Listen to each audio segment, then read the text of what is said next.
ಸುಳ್ಳು ಆರೋಪದ ಹಿನ್ನೆಲೆ ಮಹಿಳೆ ಮೇಲೆ ಹಲ್ಲೆ ನಡೆಸಿದ ಅಬಕಾರಿ ಪೊಲೀಸರು.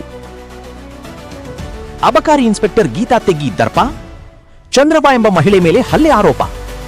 4 ಅಬಕಾರಿ ಸಿಬ್ಬಂದಿ ಮೇಲೆ ಎಫ್ಐಆರ್ ದಾಖಲು. CL4 ಪರವಾನಗಿ ಅರ್ಜಿ ಹಿನ್ನೆಲೆ ಹಲ್ಲೆ. ಚಂದ್ರಬಳ ಮೇಲೆ ಅಕ್ರಮ ಸಾರಾಯಿ ಮಾರಾಟ ಸುಳ್ಳು ಆರೋಪ. ಮಹಿಳೆ ಮೇಲೆ ಅಬಕಾರಿ ಇನ್ಸ್ಪೆಕ್ಟರ್ ಸೇರಿ 4ರಿಂದ ಹಲ್ಲೆ ಆರೋಪ. ಜಮಖಂಡಿ ಅಬಕಾರಿ ಇನ್ಸ್ಪೆಕ್ಟರ್ ಗೀತಾ ತೆಗ್ಗಿ, ಸಿಬ್ಬಂದಿ ಆನಂದ್ ಹಣಮಂತ್ ಕಲ್ಯಾಣಿ ವಿರುದ್ಧ ಎಫ್ಐಆರ್ ದಾಖಲಾಗಿದೆ. ಹಲ್ಲೆ ಮಾಡಲು ಕಾರಣ ಅಂದ್ರೆ ಚಂದ್ರಬಾ ಕದಂ ಅವರ ಮಕ್ಕಳು CL4ಗೆ ಸ್ಥಳ ಪರಿಶೀಲನೆ ಅಬಕಾರಿ ಇನ್ಸ್ಪೆಕ್ಟರ್ ಗೀತಾ ತೆಗ್ಗಿಗೆ ಮನವಿ ಮಾಡಿದ್ರು. ಗೀತಾ ತೆಗ್ಗಿ ಪರಿಶೀಲನೆಗೆ ಬಾರದಿದ್ದಾಗ ಮೇಲಾಧಿಕಾರಿಗಳನ್ನ ಭೇಟಿಯಾಗಿದ್ರು. ಇದೇ ಕಾರಣಕ್ಕೆ ಈ ಕುಟುಂಬದ ಮೇಲೆ ಅಬಕಾರಿ ಇನ್ಸ್ಪೆಕ್ಟರ್ ಗೀತಾ ತೆಗ್ಗಿ ಟಾರ್ಗೆಟ್ ಮಾಡಿ ಹಲ್ಲೆ ನಡೆಸಿದ್ದಾಳೆ ಎಂದು ಚಂದ್ರಬಳ ಮಗ ಆರೋಪಿಸಿದ್ದಾರೆ.